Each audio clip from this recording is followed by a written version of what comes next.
me seeing them do all the things they do and doing it with, even though it is like there is still that level of discrimination and the level of stigma, and yet they are still able to do whatever they want to do with no apologies. It makes me so happy, and it makes me feel like we are going to achieve a lot in the near future.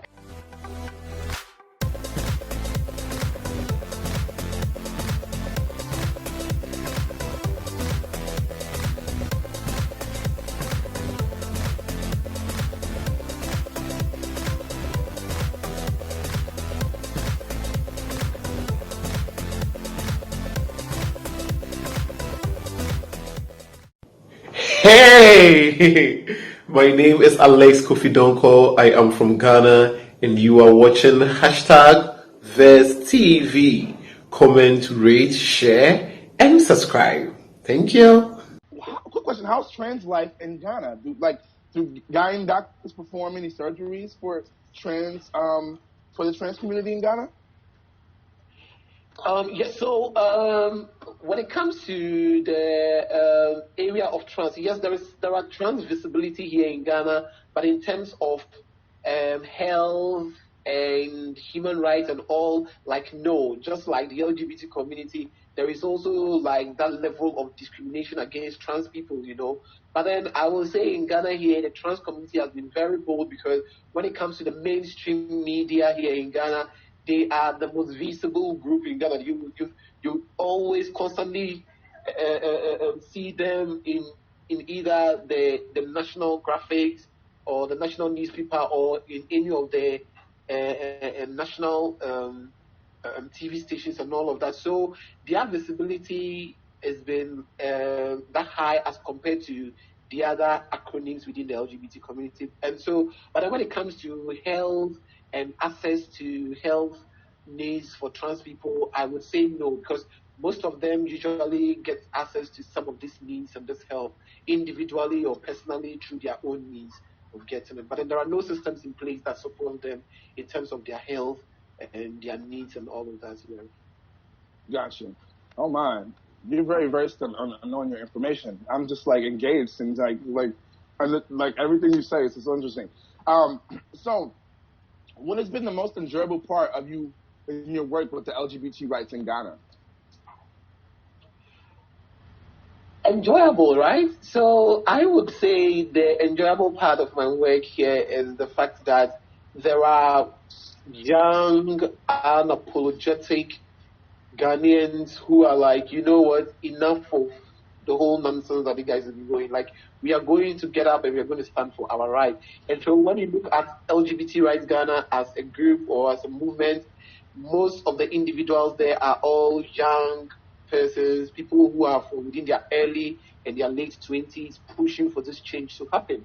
And so a lot of time when I see all these young people who are so unapologetic and very loud and proud about themselves, it makes me so happy, and it actually pushes me to want to do more, because then we need to really put systems in place that would protect these guys who are very loud and unapologetic without they having any barriers or hindrance or something that will cut their freedom and their joy of just being this unapologetic and all of that. And so me seeing them do all the things they do and doing it with, even though it is like there is still that level of discrimination and the level of stigma, and yet they are still able to do whatever they want to do with no apologies, it makes me so happy, and it makes me feel like we are going to achieve a lot in the near future, and it is so obvious, and it's going to come very soon.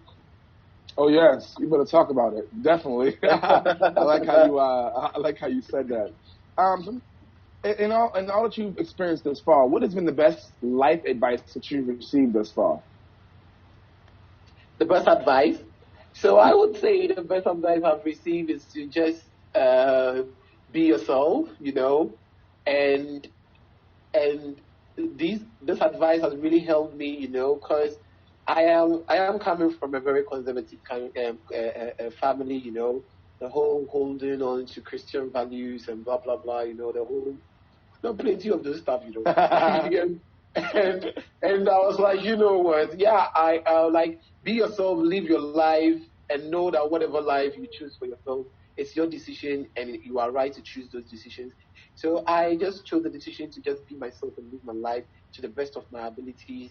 And that advice has really helped me. And so I'm able to look at another family member in the eyes and tell him, you know what, go fuck off. It's not your life, it's my life, and I'm okay with it.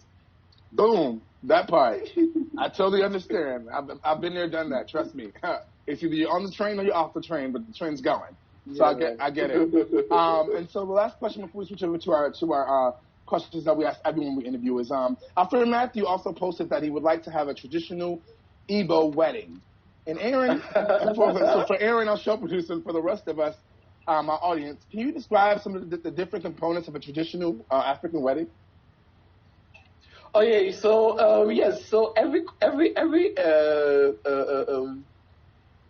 tribe here in Ghana have their own way of initiating somebody into marriage and all of that.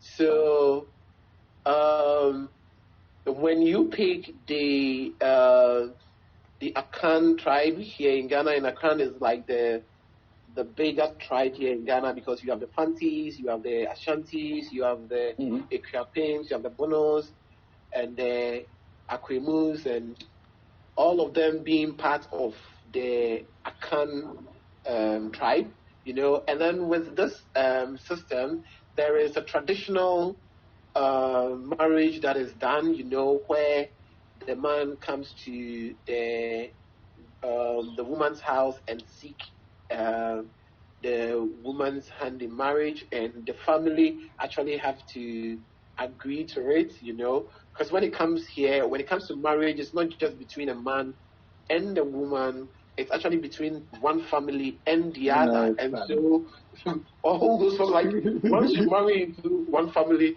all the other people you didn't know all of a sudden becomes part of your family. Now they are all family and you are family. And so they come in a way, have a say in your life and whatever, like all those things. So there is that's idea of the man coming to seek the woman's hand in marriage, and then once the family of the woman allows that to happen, then it goes on. But then we are also living in a like intersectional kind of system here, So there is a predominantly Christian